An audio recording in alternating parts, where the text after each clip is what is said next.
lahat ng ahensya, lahat ng local government, lahat po ng gobyerno, sabay-sabay gumagalaw upang magdala ng serbisyo sa taong bayan.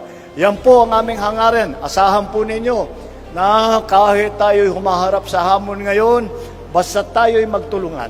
Palabasin natin ang ating pagka-Pilipino na matulungin, na may bayanihan, basta tayo'y magtulungan at mag-ugnay at mag-coordinate at sabay-sabay tayong gumagalaw para tulungan ang taong bayan.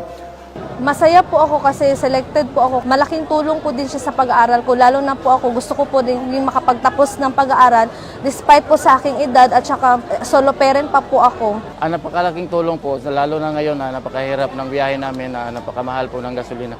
Napakalaking tulong po kasi mababawasan yung gastusin namin, mga 5 araw din po ito para sa amin.